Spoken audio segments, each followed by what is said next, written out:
এখন উঠতি বয়স ফুর্তি লাগতেছে রসে ভরা যৌবন আমার। তো গাইস আমি সেটাভাঙ্গা টিভি থেকে চলে আসছি। তো আজকে আমাদের গ্রামে সুদর্শন পুরুষ চলে এসছে, তো তার সাথে দেখা করতে যাব, সাথে থাকুন।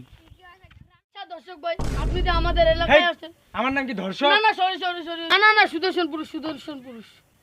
আরে আমি তো এটা জানি যে আমি সুদর্শন পুরুষ বাংলাদেশের। আর আজকে আমি তোমাদের এলাকায় আসছি কারণ অনেক দিন থেকে এই এলাকায় আসি নাই, তাই ভাবলাম এদিক থেকে ঘুরে যাই। গাইস সুদর্শন পুরুষের দেখা পেয়ে গেছি আমরা, সামনে আছে। আচ্ছা দর্শক ভাই, আপনি যে দর্শক অ্যাওয়ার্ডটা পেয়েছেন, ও সুদর্শন ভাই আপনি যে অ্যাওয়ার্ডটা পেয়েছেন, আচ্ছা সুদর্শন ভাই আপনি যে আমাদের এলাকায় আসছেন কি মনে করে এসছেন?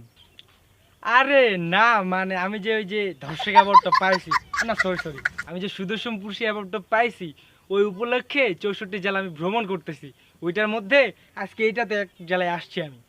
তো দর্শক ভাই সরি, তো সুদর্শন ভাই আপনার একটা প্রতিভা দেখান।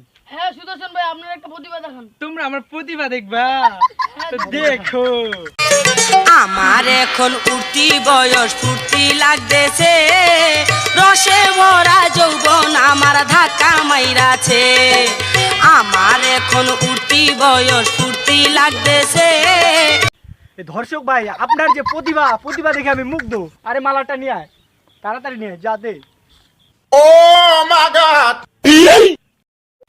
তো দর্শক ভাই, তো সুদর্শন ভাই আপনার প্রতিভা দেখে আমি মুগ্ধ। তো আমি সেটাভাঙ্গা টিভি থেকে বিদায় নিতে আসি, থাকেন।